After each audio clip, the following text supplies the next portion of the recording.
Sur le plateau, la moisson commença avec une petite fièvre rapide. Soudain, ils s'aperçurent tous qu'ils n'avaient pas besoin de se presser. Ils furent effrayés de voir leur champ si petit. Un peu tristement, ils dirent « Nous n'avions pas besoin de faire ce travail tous ensemble, un seul aurait suffi. » « Nous travaillons dans notre champ, dit Bobby. Ils étaient à ce moment dans le champ de Jacou. Randoulet était là avec les autres, c'était lui qui bottelait les gerbes. Randoulet dit « Je vais vous faire voir, moi, comment on fauche dans mon pays. »« Quel pays ?»« Un pays, dit-il, où la paille a de la valeur. » Il s'essuya le plat des mains à ses pantalons. Il empoigna la faux. Il cligna de l'œil. « Car, dit-il, la paille y sert de tuile, et plus elle est longue, meilleure elle est. » Il lança un coup de faux à ras du sol. « Et, ajouta-t-il, entière et sans brisure. » Il avait emprunté la faux d'Honoré. « Fils de garce, dit Honoré, pour avoir 1 centimètre de paille, tu vas me casser ma faux sur les pierres. Laisse ça, enfant de salaud. » Mais Randoulet manœuvra. Si vous avez vu l'hirondelle qui frotte d'un seul coup son ventre sur l'eau et revole et retombe et revole sans jamais se mouiller le bout de l'aile, voilà comme il fauche, dit Honoré. Venez voir. Ils s'approchèrent. C'était vraiment quelque chose de beau. Les champs n'étaient pas passés au crible comme les terres de la plaine. Ici, ça avait été gagné peu à peu sur la lande et par conséquent plein de pierres. Il semblait que Randoulet les sentait à l'avance. Sa faux ondulait, jamais une fois dans un même rythme, c'était du travail presque tige à tige, lent et précis. À tout moment, tous les muscles de Randoulet étaient en plein émoi d'attente ou de force. Il lançait la faux, la retenait, la faisait passer à plat sur les pierres, plongeait du bout de la pointe, la relevait, la relançait. Chaque abatté demandait des gestes nouveaux, chaque fois les gestes nécessaires arrivaient juste et précisément à point pour que la faux soit sauvegardée et pour que le blé soit coupé ras de la terre. C'était une joie de regarder. Tout le monde regardait. Ils s'étaient tous approchés, les hommes et les femmes. Ils faisaient un pas quand Randoulet faisait un pas. Il n'y avait plus qu'un faucheur. Jacou se baissa et ramassa une tige de blé. Elle était coupée juste à l'anneau de terre. Elle était entière, comme pas touchée, fauchée comme par un faucheur divin. Jacou garda sa tige de blé dans les doigts. C'était trop beau. Un travail qu'on ne fait plus. Il faut du temps pour faire ça, se disait-il. Il faut avoir, se disait-il, du temps à perdre pour faucher comme ça. Il suivait le faucheur en tenant sa tige de blé dans ses doigts comme un cierge. Ou bien alors, il faut être très pauvre, avoir besoin de tout. Ou bien alors, il faut être très riche et faire ça pour son plaisir, pour sa joie, pour bien faire ce qu'on fait. Voilà que dans ces choses-là, riche ou pauvre, c'est pareil, et pauvreté, c'est richesse. Randoulet arriva au bout du champ. « Voilà, dit-il. » Il avait fait une lignée. On n'était pas malheureux, somme toute. Oui, mais les champs paraissaient petits. L'œil était habitué à la grosseur des meules. Elles étaient plus petites que les autres années. Il y en avait 60 grosses d'habitude. Il y en avait cette fois 24. « Moyenne, dit Jacou. » Et le soir, on n'était pas fatigué. Et sans la fatigue, le corps était seul dans ces longs soirs couleur de perles, car on avait l'habitude d'être fatigué à mourir quand il faisait ce temps-là. À force de posséder les champs de blé, on était devenu champ de blé, avec les dimensions, la charge de gerbes et de meules, le soir lustré couché sur les éteules. Tout avait changé, sauf le soir. On souffrait de ne pas être fatigué. L'esprit ne pouvait pas s'y faire. Ils avaient décidé de camper près des champs. Les nuits étaient des miracles de fraîcheur et de parfum. Ils avaient allumé un petit feu, non pas pour la chaleur, mais pour la lumière. Ils étaient couchés tout autour sur des lits de paille. Avant de s'endormir, ils se relevaient tous à moitié, appuyés sur leurs coudes. Mais ils avaient beau être tous ensemble, ils se sentaient seuls. Ils pouvaient bouger leurs bras et leurs jambes sans douleur, ils n'étaient pas fatigués. La première qui retombait sur sa litière de paille, c'était mademoiselle Aurore, puis madame Hélène. « Allons, disait madame Hélène, bonsoir. On les entendait s'arranger dans la paille pour dormir. La dernière à s'allonger, c'était Joséphine. Elle appelait encore quelquefois « Dites, hé, là-bas, vous dormez ?» Jacou ronflait. Personne ne répondait. « Je vais mettre encore un peu de bois », disait Joséphine en parlant seule. Elle se levait, elle venait à côté de Bobby, elle s'accroupissait pour prendre des branchettes sèches. Sa main cherchait la main de l'homme, la trouvait, la couvrait, restait sur elle, brûlante et lourde. Joséphine soupirait, elle revenait à sa place et se couchait. Le silence et la nuit enveloppaient la moitié de la terre dans leurs ailes courbes, les étoiles faisaient tant de lumière qu'on voyait le dessin noir des montagnes. Au bout de 2 jours, le champ de Jacou fut fini de faucher en gerbes et en meules. Les teules rases faisaient encore plus solitaire qu'avant. « Maintenant, allons chez moi, » dit Karl. Son champ n'était pas autour de sa ferme, il était à l'autre bout du plateau et au bord, juste à la fin de la forêt grémone. Il dominait la plaine, à un endroit où le ravin tombait en pente raide. C'était un champ qui lui était venu par l'héritage de son beau-père, un des premiers défricheurs du plateau. À l'origine, sur le champ de Karl, il y avait une forêt de bouleaux. Le beau-père avait coupé les arbres, arraché les souches, écobué les buissons, aplani les cendres et fait une terre qui de loin était la meilleure de toutes pour le blé. Depuis 2 jours qu'on campait, qu'on mangeait, qu'on dormait au champ tous ensemble, on avait oublié les maisons. Le ciel était si solide tout autour. « Ce qu'on peut faire, dit Karl, c'est prendre les charrettes et aller là-bas en caravane. » Il était 10 heures du matin. On arrivera encore de bonne heure, on fera campement près du bois, on aura le temps de faire la soupe et de dormir. On commencera demain de bonne heure. En 2 jours aussi, ça doit être fini. De là, on sera tout près du champ de Jourdan. Qu'est-ce que vous en pensez ? Ils en pensaient oui. Karl venait de se souvenir brusquement de ce départ en charrette pour la chasse à la biche, et il avait envie de sentir encore le bonheur s'installer en lui au milieu d'un nouveau départ à la charrette, dans le balancement et le grincement des ridelles. Du moment qu'on a le temps. Le temps ne manquait pas, ni pour parler, ni pour atteler les charrettes, ni pour combiner tout ce qu'il y aurait à faire là-bas dans le nouveau campement au bord de la forêt. Malgré la solitude des champs de blé, il y avait maintenant une sorte de joie grave à se sentir plus pauvre de grains, mais tellement riche de temps. Jacou avait 3 gros chars bleus, mais ses 2 juments étaient pleines. Mademoiselle Aurore baissa la tête. « Pleines, dit Jacou, comme des vaches. » Il avait un large sourire dans sa vieille tête en bois de buis. Ça, on peut dire qu'elles n'ont jamais été si pleines. Il fallait, dit Jourdan, partir à pied à la Jourdane et ramener de là-bas le cheval. Ça ferait pour 2 chars, en se serrant ça irait. Jourdan donna la clé de l'étable au fils Karl, qui avait de bonnes jambes. Vers 4 heures de l'après-midi, les 2 chars bleus furent attelés, et un peu après, ils s'en allèrent doucement au pas à travers champs. Marthe et mademoiselle Karl commencèrent à chanter, madame Hélène bourdonnait en sourdine. Le balancement du char les secouait, Joséphine regardait droit devant elle avec des yeux tristes qui ne voyaient rien. Les femmes avaient toutes ce même regard. Mademoiselle Aurore était assise au fond du char. Après 1 heure de route, ils rencontrèrent un étranger. D'après sa direction de marche, il avait l'air de traverser le plateau en biais, venant des montagnes, allant vers les plaines. On l'appela, il s'approcha. Il avait l'air d'être un homme de la montagne, il portait sur l'épaule une faux démontée en 2 pièces et un baluchon dans un foulard de coton rouge. « Et où vas-tu ?»« Je vais aux plaines. Quelle idée de passer par ici ?»« Une idée drôle, dit-il. Vous savez qu'il y a des cerfs sur votre plateau ?»« Oui, nous savons. »« Ah.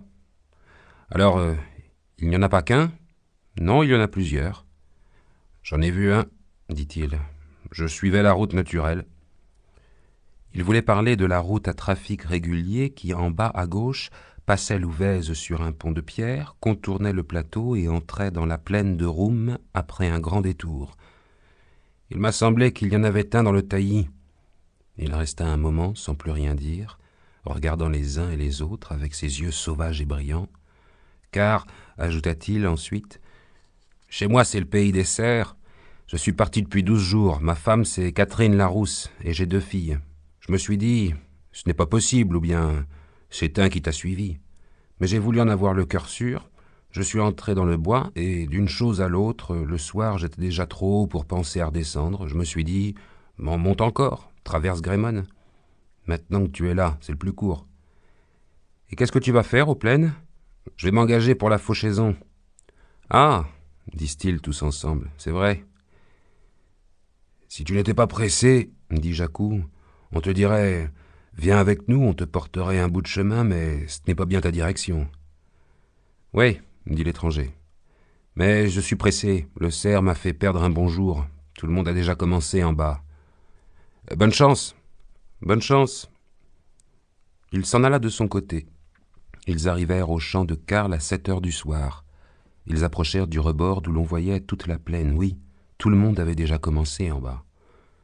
Le jour avait décliné, la lumière frisante entrait dans la plaine par le débouché du vallon et faisait ressortir dans la profondeur de l'éloignement tous les plans des faucheurs, des blés droits, des blés couchés et des meules. Les travailleurs étaient noirs comme des fourmis. Il y en avait partout, on les voyait s'agiter sans arrêt. La plaine entière, d'un bord à l'autre, était pleine de blé et de faucheurs. On était trop haut pour entendre les bruits, tout était silence, sauf un bourdonnement. Dans le lointain, la lumière décomposée par l'épaisse poussière du blé et de la terre fusait en arcs décolorés qui avaient la blancheur éblouissante de la neige. L'étranger qu'on avait rencontré allait descendre en bas dedans, démailloter sa faux et joindre son travail et sa force au travail de tous. Il était tard, et en bas, ça ne s'arrêtait pas. Ils firent le campement au rebord du plateau pour avoir le spectacle sous les yeux. Ils avaient attaché les chevaux aux arbres et allumé un feu pour réchauffer la soupe. Enfin, la nuit emplit les vallons, s'avança dans la plaine, repoussa la lumière. La poussière tomba. On vit que de l'autre côté de l'immense plaine, il y avait d'autres collines, d'autres montagnes, car la lumière les toucha, les fit sortir de l'indécision des lointains, leur donna forme un instant avant de les laisser recouvrir par la nuit. Le soleil s'attarda un moment sur eux ici, qui étaient plus hauts que tous. Le feu, les chars bleus, les chevaux. C'était un petit rond de lumière solitaire au bord de la nuit. Le silence était venu. En bas, un petit feu rouge s'alluma. Il était comme un point, il clignotait. C'était une étoile de la terre, ce devait être un fanal. Il bougea, il se cacha derrière une masse noire qui semblait être un rideau de cyprès. Il reparut. Il se fixa. Ils le regardèrent longtemps pour voir s'il ne bougeait plus. Alors, en regardant toute la plaine, ils virent que de nombreuses lanternes rouges s'étaient allumées. C'étaient les lanternes des hères. Le lendemain, ils fauchèrent tout le champ de Carl, sans parler, sans perdre une minute, de toute leur force, perdue dans un travail jaune et étouffant qui normalement aurait dû durer 2 jours. Mademoiselle Aurore avait un cotillon à fleurs. Il ballonnait sur les hanches. Il découvrait les jambes nues. Elle avait des genoux ronds et gras, comme des têtes de nourrissons. Elle marchait derrière les faucheurs en tordant un lien de javel. Tous les 7 pas, tous les 7 coups de faux, elle se baissait, elle embrassait sur la terre les épis renversés, elle les serrait contre elle les attachait avec son lien, elle rejetait sur la terre une gerbe qui ressemble déjà à une femme avec sa taille, son corps de jupe tuyauté et sa chevelure d'épis barbus. Elle se trouva derrière Bobby. Il fauchait comme quelqu'un qui vient d'en reprendre l'habitude. Il allait avec ivresse. Il allait trop vite pour ne pas perdre le souffle. Il s'arrêta. « Vous saignez, mademoiselle ?» lui dit-il. Il avait à ce moment-là l'œil clair et sombre comme le ciel quand l'arc-en-ciel se lève. Elle s'était déchiré les mollets à des chardons et à des tuyaux d'épis.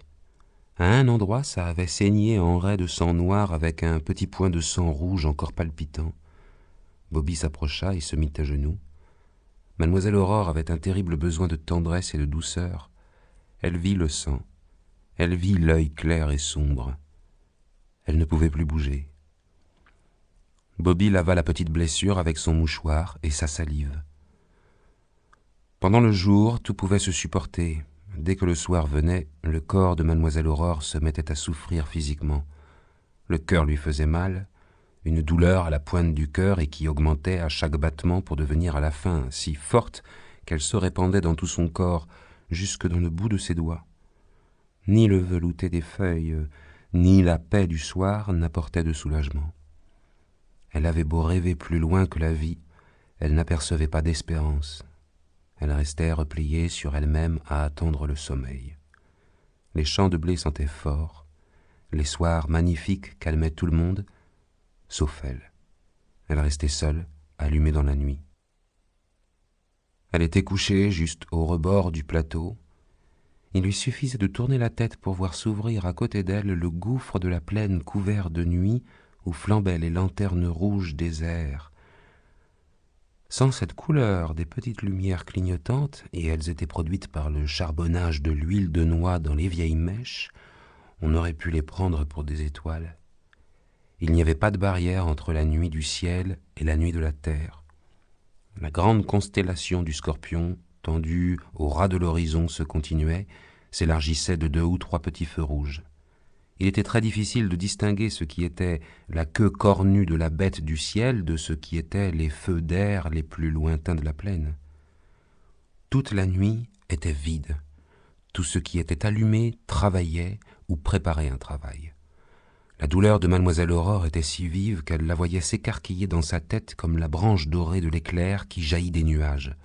En bas, sous chacune de ces lampes tremblantes, on battait le sol des airs avec une grosse dame en fonte. Vers le milieu de la nuit, Jourdan se leva. Il devait partir avant les autres pour la Jourdane, préparer l'aire commune, balayer le vieux poussier, planter le poteau. Il fit son paquet et il partit sans réveiller personne. Mademoiselle Aurore l'entendit s'éloigner. Il traversa la corne du bois. Après son passage, un renard se mit à glapir, et 2 yeux phosphorescents s'allumèrent, puis s'éteignirent. Madame Hélène se dressa. Mademoiselle Aurore se demanda ce qu'elle allait faire. Elle s'en alla doucement du côté où Jourdan était parti. Mademoiselle Aurore, la tête appuyée sur son bras, faisait semblant de dormir. Elle avait fermé les yeux, elle ne voyait plus que ses fulgurantes douleurs. Elle entendit sa mère marcher dans le bois, puis s'arrêter. Elle resta longtemps à écouter ronfler son sang dans l'oreille qui était appuyée contre son bras. Elle ouvrit les yeux. Le feu s'éteignait. Sa mère n'était pas revenue se coucher. Elle se dressa à son tour. Elle contourna doucement le corps de Marthe étendu. Elle entra dans le bois. Il n'y avait pas de bruit. Il y avait un bruit minuscule qu'elle reconnut tout de suite. Madame Hélène était assise dans l'herbe et elle pleurait. Mademoiselle Aurore s'assit près d'elle sans rien dire. Madame Hélène prit sa fille par les épaules et la serra contre elle. « Nous sommes seuls, seuls, dit-elle, seuls. » Et elle continua de pleurer. Ils partirent au matin. Ils traversèrent le bois avec les 2 charrettes. Les femmes chantaient, même Madame Hélène et Mademoiselle Aurore.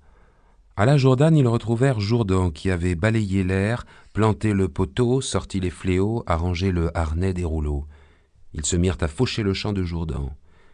C'est dans ce champ que Bobby était arrivé. C'était de là qu'il avait dit « Orion fleur de carottes ». On était près de la ferme Jourdane et l'on ne campait plus. On venait manger à table, on faisait la cuisine à l'âtre. Les femmes s'étaient partagé les chambres, les hommes couchaient à la paille. Il fallut aller chercher les blés dispersés dans les 3 champs et entasser les gerbes autour de l'aire. On commença à fouler. Il y avait naturellement un tour de travail pour les chevaux et pour les hommes, surtout pendant la nuit. Un soir, Jourdan était de garde. Il faisait tourner son cheval, c'était minuit, tout le monde dormait. Il regarda vers la ferme, la fenêtre de sa chambre était éclairée. Là couchaient Marthe et Madame Hélène, toutes les 2 dans le même lit, et Mademoiselle Aurore dans le petit lit de fer. Il se dit, il y en a peut-être une de malade. Il avait fait très lourd dans la journée et l'on avait été porté à boire plus d'eau que d'habitude. Il s'approcha de la fenêtre. Il allait appeler quand il vit Mademoiselle Aurore. La chandelle était sur la commode. Mademoiselle Aurore avait ouvert le premier tiroir de la commode. Elle fouillait doucement là-dedans. « Qu'est-ce qu'elle fait ?» se demanda Jourdan. « Elle cherche peut-être un mouchoir. Il y a au moins 10 ans que je n'ai plus rien mis dans ce tiroir. » Puis mademoiselle Aurore eut l'air de trouver ce qu'elle cherchait, et elle souffla la chandelle. Le lendemain, il faisait encore plus chaud. L'air était comme un soleil. Elle brûlait. Il était 4 heures de l'après-midi. On entendit tirer un coup de fusil dans la forêt. C'était tout près. Le cheval s'arrêta de tourner. Le fils Karl, Randoulet, le noir qui fourchait s'arrêtèrent de fourcher. Les délieurs, les délieuses s'arrêtèrent de délier. On se regarda. Silence. « Harry !» dit Jacou. Il poussa le cheval. Les autres se remirent à fourcher et à délier. Le cheval fit 3 tours, 4, 5, 6. Le pivot de fer criait, Jourdan jeta sa fourche. Il entra à la Jourdain. Il traversa la cuisine. « Qu'est-ce que tu veux ?» dit Marthe. Elle était en train de peler des pommes de terre. Il ne répondit pas. Il monta à la chambre. Il ouvrit le premier tiroir de la commode. Il redescendit. Il sortit. Il retourna à l'air. Il regarda toutes les femmes. Il s'approcha de Madame Hélène. Il lui toucha le bras. « Madame Hélène ?» Elle s'arrêta de délier les gerbes. « Et Mademoiselle Aurore, où est-elle ?»« Elle était là. »« Quand ? Tout à l'heure ? Il y a longtemps ? » ?»« Non, je ne sais pas, » dit Madame Hélène. « Pourquoi ?»« Pour rien. » Elle appela. « Aurore !» Sa voix roula comme un cri de pigeon. Le cheval s'arrêta de tourner. « Elle était là, » dit Joséphine. « Oui, mais où est-elle ?»« Je l'ai vue s'en aller de ce côté, » dit Honorine. C'était du côté de l'étable.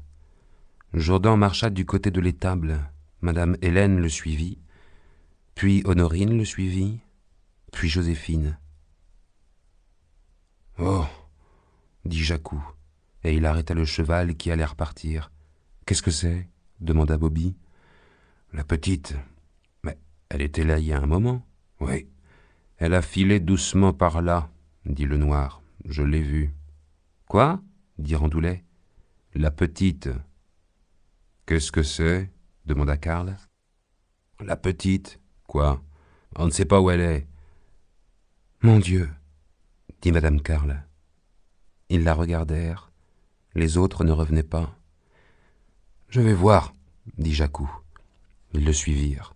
« Non, » leur dit Jourdan. « Elle n'est pas ici. Elle y est venue, mais elle est repartie. Là, elle a fouillé la paille, regardez. » Madame Hélène appela. « Aurore !» Jourdan fit doucement signe à Bobby. « Viens. » Il fit signe à Jacou et à Karl. « Où allez-vous » cria Madame Hélène. « Restez là, » dit Jourdan. « Nous allons voir jusque par là, ce n'est rien. Elle avait l'habitude de partir. Elle est peut-être allée à la forêt. » Ils s'arrêtèrent tous de parler. « Non, » dit Jacou en repoussant Madame Hélène. « Restez là. » Elle hurla. « Non, laissez-moi, je veux ma fille. Je n'ai que ma fille, Jourdan. » Jourdan retourna sur ses pas.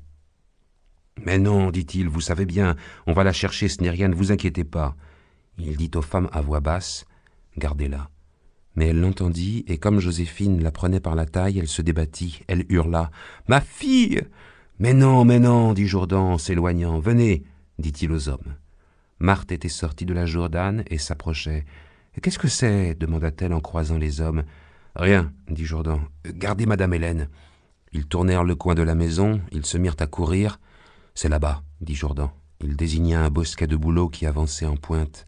À 20 pas du bosquet, ils s'arrêtèrent. On la voyait, couchée dans l'herbe, les pieds nus. Bobby appela « Aurore !» Une pie chantait. Ils s'approchèrent doucement. Aurore était tombée à la renverse. Elle s'était tiré un coup de fusil dans la bouche. Elle n'était plus une femme.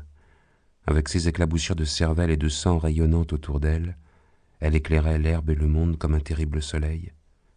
Ils entendirent de nouveau crier Madame Hélène. Elle s'était échappée. Elle venait. Jourdan courut sur elle. Il dut la chasser à droite et à gauche avant de la saisir dans ses bras. « Ma fille, mon petit enfant, donnez-la-moi, Jourdan. »« Vous ne pouvez pas la voir, » dit Jourdan. Alors, elle cessa de crier et elle se laissa emmener silencieusement par les femmes.